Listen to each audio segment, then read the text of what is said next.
The golden hour light filtered through the tall windows of the Grand Harbour Hotel, casting long shadows across the marble floor of the lobby. Emma adjusted her name tag one more time and smoothed down her navy blazer. She had never worked at a hotel before, but when her friend called in desperate need of someone to cover the evening shift, Emma couldn't say no. 3 weeks ago, Emma had been laid off from her job at the local accounting firm. Budget cuts, they said. 27 years old with a business degree and nowhere to use it. The bills were piling up in her small apartment, and pride was a luxury she could no longer afford. So here she stood behind the polished reception desk, trying to look confident, while her hands trembled slightly. The Grand Harbour Hotel had seen better days, but it still held an old-world charm that made Emma feel like she was stepping back in time. Crystal chandeliers hung from the high ceiling, their light dancing off the gold-trimmed mirrors that lined the walls. The scent of fresh flowers from the arrangement on the side table mixed with the faint aroma of lemon polish used on the dark wood furniture. Emma glanced at the antique clock on the wall, 7:15 in the evening. The lobby was quiet except for the soft, classical music playing from hidden speakers and the distant sound of traffic outside. She picked up the leather-bound guest registry and flipped through it, noting that only 3 rooms were occupied tonight. The hotel manager had mentioned it was their slow season. The sound of footsteps on marble made Emma look up.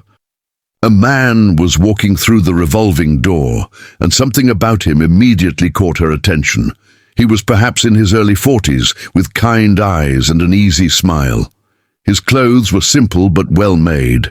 Dark jeans, a white button-down shirt, and a navy jacket that looked like it had been tailored just for him. He carried a single black duffel bag and moved with the unhurried pace of someone who had nowhere urgent to be. "Good evening," Emma said, standing a little straighter. "Welcome to the Grand Harbour Hotel. How may I help you?" The man approached the desk with a warm smile. "I'd like a room for tonight, please. Something quiet, if you have it." "Of course." Emma's fingers found their way to the computer keyboard, grateful for the week of training she'd received. "Are you visiting our city for business or pleasure?" He paused for a moment, as if considering the question carefully. "A little bit of both, I suppose. Sometimes you need to step away from your regular life to see it clearly." Emma nodded, understanding that feeling all too well. "I know exactly what you mean. May I have your name for the registration?" "David Richardson," he said, pulling out his wallet. As Emma typed his information into the system, she noticed he wasn't in any hurry. Most guests seemed eager to get to their rooms after check-in, but David stood patiently, his eyes taking in the lobby's details with genuine appreciation. "This is a beautiful old building," he commented. "How long has it been a hotel?" "Since 1892, Emma replied, pleased that someone had noticed. It was originally built by a shipping merchant who wanted to create the finest hotel on the East Coast. The current owners have worked hard to preserve its character. "And you? Have you worked here long?" Emma felt her cheeks warm. "Actually, this is my first week. I'm filling in for a friend while she's out of town. I used to work in accounting, but..." She trailed off, not wanting to share her troubles with a stranger. "But life threw you a curveball," David finished gently. "Something like that," Emma said softly. David's expression grew thoughtful. "You know, some of the best opportunities come disguised as setbacks. I learned that lesson the hard way myself." Emma handed him a key card. "Room 412. It's on the 4th floor with a view of the harbour. The elevator is just around the corner, or if you prefer, the stairs are next to it." "Thank you, Emma," David said, reading her name tag. "You've been very welcoming." As he turned to leave, Emma called after him. "Mr. Richardson, the concierge desk has information about local restaurants if you're looking for dinner recommendations. And there's a lovely bookstore cafe just 2 blocks away that stays open late. David turned back with a genuine smile. A bookstore cafe? That sounds perfect. Thank you for the suggestion. The next morning, Emma arrived early for her shift. She had spent most of the night thinking about the conversation with David Richardson. There had been something different about him, a calmness that made her feel at ease, even in her nervousness about the new job. The day manager, Mrs. Peterson, was behind the desk when Emma arrived. "How did your first evening go, dear?" Mrs. Peterson asked. "It was quiet, just one check-in, a Mr. David Richardson in room 412.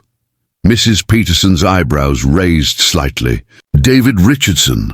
Are you certain that was the name?" "Yes. Why?" Mrs. Peterson walked over to the computer and pulled up the guest registration. She stared at the screen for a long moment, then looked at Emma with surprise. "Emma, do you know who David Richardson is?" Emma shook her head, feeling a flutter of anxiety in her stomach. Mrs. Peterson picked up a newspaper from the counter and turned to the business section. She pointed to a photograph of David, the same kind eyes and gentle smile Emma remembered. But in this picture, he wore an expensive suit and stood in front of a backdrop with corporate logos. "David Richardson is the CEO of Richardson Technologies," Mrs. Peterson explained. "His company develops software for small businesses. He's worth over $50 million, and he's known for his philanthropy, especially helping people who've lost their jobs transition to new careers." Emma stared at the photograph, her mind reeling. But he seemed so normal, so down to earth. "That's what everyone says about him," Mrs. Peterson said. "He grew up in a working-class family and never forgot his roots. The article says he's in town for a business conference, but he often stays at smaller local hotels instead of the big chains." Just then, the elevator chimed, and David stepped into the lobby. He was dressed casually again, khakis and a polo shirt, and carried a cup of coffee that Emma recognized from the bookstore cafe she'd recommended. "Good morning, Emma," he said, approaching the desk. "I wanted to thank you for the recommendation. The bookstore cafe was exactly what I needed." Emma looked at him, the newspaper still in her hands. David glanced down and chuckled softly. "Ah," he said, "you've done some research." "I'm sorry," Emma said quickly. "I didn't mean to pry. Mrs. Peterson showed me the article and I had no idea." "Please don't apologize," David said, his tone gentle.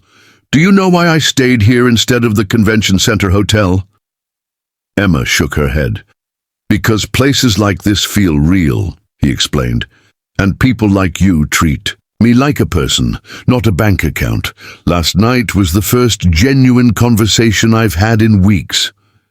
He reached into his jacket pocket and pulled out a business card. "Emma, I'd like to offer you something. My company has a program that helps displaced professionals transition into new careers in technology.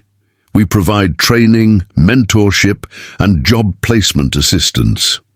Your background in accounting, combined with your natural people skills, would make you an excellent candidate for our business development team, GERS." Emma stared at the card, her hands trembling. "I don't understand. You barely know me." "I know enough," David said. "I know you're thoughtful enough to make genuine recommendations to a stranger. I know you're brave enough to take on a job outside your comfort zone when times get tough, and I know you have the kind of authentic warmth that can't be taught." He paused. "Those qualities are exactly what we look for." Tears welled up in Emma's eyes. "But why? Why would you help someone you just met?" David's expression grew serious. "Because 15 years ago, I was laid off from my first job. I was scared, unemployed, and running out of options. A stranger, a woman who barely knew me, took a chance and offered me an opportunity that changed my life. I promised myself that if I ever had the means, I'd pay that kindness forward. Emma looked down at the business card, then back at David's kind face. What would I need to do? Think about it, David said. There's no pressure, but if you're interested, call the number on the card and ask for Jennifer Mills. Tell her I referred you. She'll explain the program and answer any questions you have. As David headed toward the front door, Emma called after him. Mr. Richardson, David, thank you for seeing something in me that I didn't even know was there. He turned back with that same warm smile she remembered from the night before. Sometimes we need someone else to show us our own potential, Emma. I have a feeling you're going to do amazing things. After he left, Emma stood behind the marble reception desk, holding the business card and watching the morning light stream through the tall windows. She thought about second chances and unexpected encounters, about how sometimes the most ordinary moments can change everything. Mrs. Peterson placed a gentle hand on Emma's shoulder. You know, dear, I've been in the hotel business for 30 years, and I've learned that the best guests aren't always the ones who spend the most money. They're the ones who remind us that kindness and opportunity can arrive at any moment, often when we need them most. Emma smiled, tucking the business card carefully into her wallet. Tonight she would go home and research David's company. Tomorrow she might just make a phone call that would change her life forever. But right now she was content to stand in the golden light of the Grand Harbor Hotel lobby, grateful for the reminder that sometimes the most beautiful changes begin with a simple conversation between strangers.